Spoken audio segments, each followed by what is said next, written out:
Hey, what's going on, man? This is DaveTV. We are in San Antonio, Texas, Vans Warped Tour, the 21st year.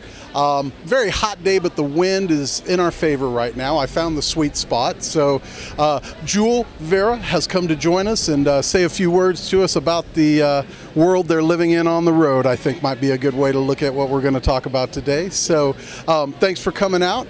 How long have you guys been on the Warped Tour? Did you start at Pomona, or where have you been? Pomona. So I think it's been 8 days, 9 days now. Yeah. Absolutely. It was apparently very hot. I think Arizona, everyone's saying. Oh yeah, it was 112 or something like that in Arizona. Where are you guys based out of? Alabama. Yeah. It's fairly hot in Alabama, I think. So yeah, probably, how did the band come together? We started just me. I'm Jake and Ansley and Will. We were all from Alabama and met there.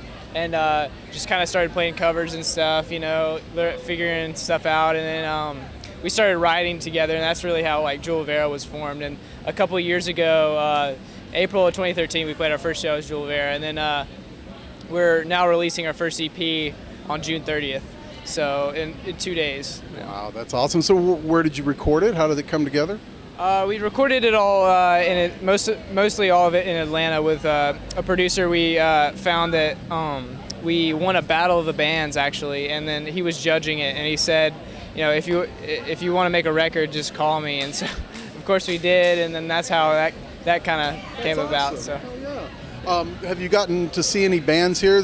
My reason basically for coming to Warp is meeting new people and hearing bands that I've never seen. I try to listen to as much recorded music as possible, but I'm so spoiled by live music because I can see in their eyes whether it's happening or not, you know what I mean? So do you get to check out bands, and have y'all found any new music you're into? I know there have been a couple bands that I've been seeing, some of the guys playing our stage, the Major League guys are cool, the Kenneths are cool. I never really knew any of those guys beforehand, and now they're all we're all friends with them and stuff. They're awesome, yeah. And on the other side of that coin, you're surrounded by masters of the trade, a lot of amazing bands on this bill. Do you have any favorite bands playing that you're trying to check out, or just were amazed to see? Oh yeah, there's a lot of good ones on this year's. Beartooth, Wonder Years, Pierce the Veil, Paris, all those guys are awesome, yeah. I just saw Attila. I try to catch Attila a lot. That guy's crazy. Nuts. Yeah. He's up there in that big get-up, in the heat, man, every day. He's got a white jumpsuit. Yeah, he's got a whole jacket. Snow gear. It's crazy. People notice it. It's awesome. It's an icon. Yeah, it is. Absolutely. So how long are you staying on the Warped Tour? How long are you playing? We're on the entire thing, so until mid-August, we're going to be sweating here. So. And when is the recording coming out? June 30th. That's what you said. It's called Friendly Enemies. Yeah. So what a great opportunity to push that out to the people, huh? Springboarding from there. What's up when Warp's tour is over? Where are you going? What's happening? Trying to get on a fall tour, and then we have a couple music videos coming out. We released a music video a few months ago for The Night, and then we're releasing one this summer for Die Trying, and one in the fall for Scarlet Letter. So. Do you think that with YouTube and, of course, all the means of social media, that that's the best opportunity for bands anymore to be seen and heard, since radio is not really more than dollar signs, in my opinion? There's good stuff on the radio, don't get me wrong, but it's not about being good to get on the radio anymore. So do you think social media, YouTube, where's your outlet? Yeah, that's a big part of it, and also all these internet radios and blogs, and those guys are really hard at work, finding new music and promoting new bands, and that's a lot of ways how bands get discovered and move up the ladder. Yeah. I've been doing this show since about 1990. I did it from 90 to I don't know, probably about 06, 07 on TV every week, and I did everything I could with it, and it was a good time to do it through the 90s, an amazing time to be able to do something like that where it all still mattered. But come about 06, 07, it just wasn't at all like it used to be. That's, I think, when everything kind of started to switch. So I thought, I'm going to go to internet only, and did really amazing there, but I still felt the loss of personal connection of being on TV in your hometown.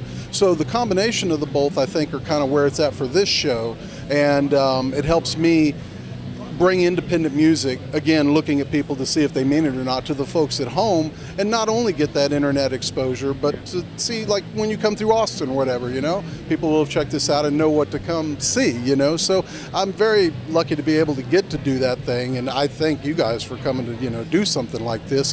Have you met a lot of folks that are doing independent outlet stuff like this on the road so far or in the past? Yeah, there have been a few. I think we did a couple in California, some of the California dates, some independent video and blogs, and it was really cool. That's cool. And where you're from, do you guys have anything like that going on that stands out?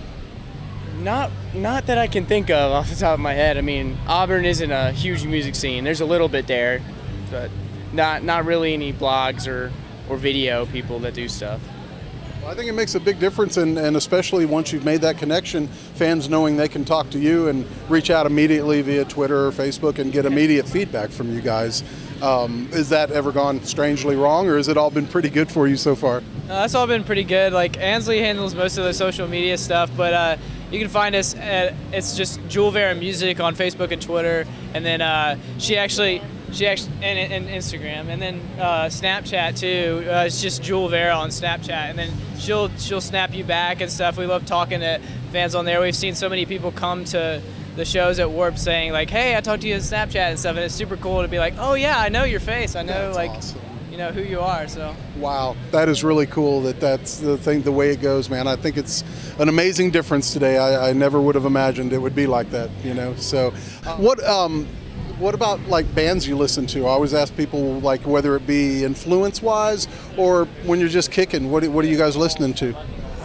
As far as like new music and stuff, Brandon Flowers just released a new record. He's from The Killers, and I really like him, and I'm really liking the new record of his. And then I really like Lana Del Rey and like 21 Pilots. Yeah, they are. My son schooled me on that on the way in. He was playing their CDs the whole way in. I was like, "Nah, that's awesome," you know. So they're really good. Right on. And you? I'm really into like Gaslight Anthem, Bayside, Anne Berlin. Big Under Oath fan when I was a kid. Yeah, all kinds of stuff. You know, I've been really getting into a band that's on our label called Seaway. They're on Pure Noise Records. They're really awesome. I really dig them. I was also a huge Under Oath fan, and Muse, Mute Math, The Killers, all those guys. Those are some of my favorite bands. So we got The Killers on either end here, so that's awesome. Anybody remember their last Google search? I've been throwing that out as a wacky question. You might not want to tell me, I don't know. Probably Googled the Warp dates to see where we were playing next. Oh yeah, I was gonna. Could I say that? I don't remember what it was. It was about the English swear words.